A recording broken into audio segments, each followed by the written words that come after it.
પ્રિય ભક્તો, આજે હું તમારા માટે એક એવું પવિત્ર સંદેશ લાવ્યો છું જે તમારું જીવન સંપૂર્ણપણે બદલાવી શકે છે। આ સંસારમાં દરેક વ્યક્તિ સુખ, સમૃદ્ધિ અને શાંતિની ઈચ્છા રાખે છે, પરંતુ શું તમે ક્યારેય વિચાર્યું છે કે આ બધું પ્રાપ્ત કરવાની એક સરળ અને દૈવિક રીત પણ છે?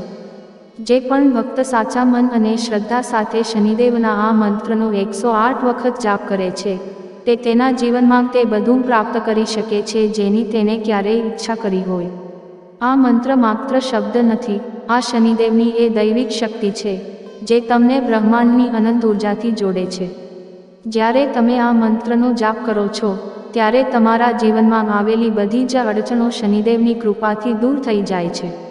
દુશ્મનોનો નાશ થાય છે, બીમારી અને કર્જનો અંત આવે છે, અને તમારા ઘરમાં સુખ શાંતિનું શાશ્વત નિવાસ થાય છે। શનિદેવ, જે ન્યાય અને કર્મફળના દેવ છે, તેઓ પોતે ત્યાં આવે છે જ્યાં આ મંત્ર શ્રદ્ધાપૂર્વક જાપવામાં આવે છે।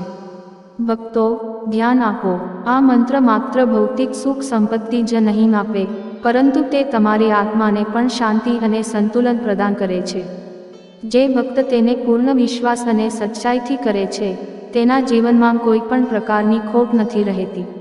શનિદેવની કૃપાથી તેની બધી સમસ્યાઓ સમાપ્ત થઈ જાય છે। આજથી જ આ મંત્રનો જાપ શરૂ કરો। માત્ર 108 વખત તેને શ્રદ્ધાપૂર્વક બોલો અને તમારી આંખો સામે તમારા જીવનમાં પરિવર્તન જુઓ। શ્રી શનિદેવનું આશીર્વાદ હંમેશા તમારા સાથે રહેશે। શનિદેવની કૃપાથી તમારું જીવન સુખ, શાંતિ અને સમૃદ્ધિથી ભરાઈ જશે। અમારા ચેનલને સબસ્ક્રાઇબ કરવાનું ભૂલશો નહીં। આ વિડીયોને લાઇક કરો અને કમેન્ટમાં જય શનિદેવ જરૂર લખો। ભક્તો, તમારું આ નાનું પગલું તમારા જીવનમાં મોટું પરિવર્તન લાવી શકે છે। આવો, આ દૈવિક મંત્રનું શ્રવણ કરીએ। જય શનિદેવ। ॐ त्र्यम्बकं यजामहे सुगन्धिपुष्टिवर्धनम् उर्वारुकमिव बन्धनान् मृत्युर्मुक्षीयमामृतम्। ॐ त्र्यम्बकं यजामहे सुगन्धिपुष्टिवर्धनम् उर्वारुकमिव बन्धनान् मृत्युर्मुक्षीयमामृतम्। ॐ त्र्यम्बकं यजामहे सुगन्धिपुष्टिवर्धनम् उर्वारुकमिव बन्धनान् मृत्युर्मुक्षीयमामृतम्। ॐ त्र्यम्बकं यजामहे सुगन्धिपुष्टिवर्धनम् उर्वारुकमिव बन्धनान् मृत्युर्मुक्षीयमामृतम्। ॐ त्र्यम्बकं यजामहे सुगन्धिपुष्टिवर्धनम् उर्वारुकमिव बन्धनान् मृत्युर्मुक्षीयमामृतम्। ॐ त्र्यम्बकं यजामहे सुगन्धिपुष्टिवर्धनम् उर्वारुकमिव बन्धनान् मृत्युर्मुक्षीयमामृतम्। ॐ त्र्यम्बकं यजामहे सुगन्धिपुष्टिवर्धनम् उर्वारुकमिव बन्धनान् मृत्युर्मुक्षीयमामृतम्। ॐ त्र्यम्बकं यजामहे सुगन्धिपुष्टिवर्धनम् उर्वारुकमिव बन्धनान् मृत्युर्मुक्षीयमामृतम्। ॐ त्र्यम्बकं यजामहे सुगन्धिपुष्टिवर्धनम् उर्वारुकमिव बन्धनान् मृत्युर्मुक्षीयमामृतम्।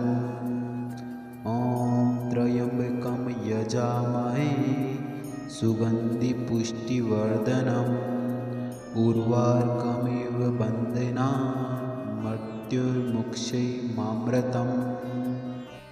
ॐ त्र्यम्बकं यजामहे सुगन्धिपुष्टिवर्धनम् उर्वारुकमिव बन्धनान् मृत्युर्मुक्षीयमामृतम्। मृत्तो मोक्षैमामृतम् ॐ त्र्यम्बकं यजामहे सुगन्धिपुष्टिवर्धनम् उर्वारुकमिव बन्धनान् मृत्युर्मुक्षैमामृतम् ॐ त्र्यम्बकं यजामहे सुगन्धिपुष्टिवर्धनम् उर्वारुकमिव बन्धनान् मृत्तो मोक्षैमामृतम् ॐ त्र्यम्बकं यजामहे सुगन्धिपुष्टिवर्धनम् उर्वारुकमिव बन्धनान्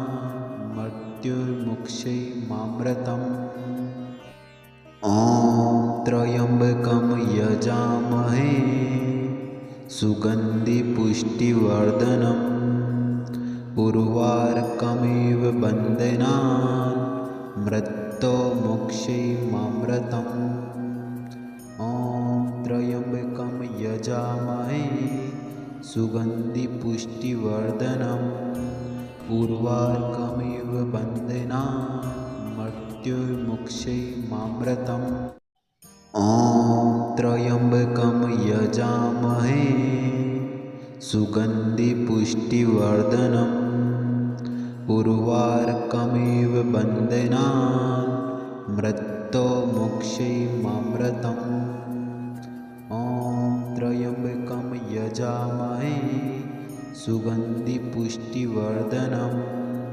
उर्वारुकमिव बन्धनान् मृत्युर्मुक्षैमामृतम् ॐ त्र्यम्बकं यजामहे सुगन्धिपुष्टिवर्धनम् उर्वारुकमिव बन्धनान् मृत्तो मोक्षैमामृतम् ॐ त्र्यम्बकं यजामहे सुगन्धिपुष्टिवर्धनम् उर्वारुकमिव बन्धनान् मृत्युर्मुक्षैमामृतम् ॐ त्र्यम्बकं यजामहे सुगन्धिपुष्टिवर्धनम् उर्वारुकमिव बन्धनान् मृत्तो मोक्षैमामृतम् ॐ त्र्यम्बकं यजामहे सुगन्धिपुष्टिवर्धनम् उर्वारुकमिव बन्धनान् मृत्युर्मुक्षैमामृतम् ॐ त्र्यम्बकं यजामहे सुगन्धिपुष्टिवर्धनम् उर्वारुकमिव बन्धनान् मृत्तो मोक्षैमामृतम् ॐ त्र्यम्बकं यजामहे सुगन्धिपुष्टिवर्धनम् उर्वारुकमिव बन्धनान् मृत्युर्मुक्षैमामृतम् ॐ त्र्यम्बकं यजामहे सुगन्धिपुष्टिवर्धनम् उर्वारुकमिव बन्धनान् मृत्तो मोक्षैमामृतम् ॐ त्र्यम्बकं यजामहे सुगन्धिपुष्टिवर्धनम् उर्वारुकमिव बन्धनान् मृत्युर्मुक्षैमामृतम् ॐ त्र्यम्बकं यजामहे सुगन्धिपुष्टिवर्धनम् उर्वारुकमिव बन्धनान् मृत्तो मोक्षैमामृतम् ॐ त्र्यम्बकं यजामहे सुगन्धिपुष्टिवर्धनम् उर्वारुकमिव बन्धनान् मृत्युर्मुक्षैमामृतम् ॐ त्र्यम्बकं यजामहे सुगन्धिपुष्टिवर्धनम् उर्वारुकमिव बन्धनान् मृत्तो मोक्षैमामृतम् ॐ त्र्यम्बकं यजामहे सुगन्धिपुष्टिवर्धनम् उर्वारुकमिव बन्धनान् मृत्युर्मुक्षैमामृतम् ॐ त्र्यम्बकं यजामहे सुगन्धिपुष्टिवर्धनम् उर्वारुकमिव बन्धनान् मृत्योर्मुक्षीयमामृतम् ॐ त्र्यम्बकं यजामहे सुगन्धिपुष्टिवर्धनम् उर्वारुकमिव बन्धनान् मृत्योर्मुक्षीयमामृतम् ॐ त्र्यम्बकं यजामहे सुगन्धिपुष्टिवर्धनम्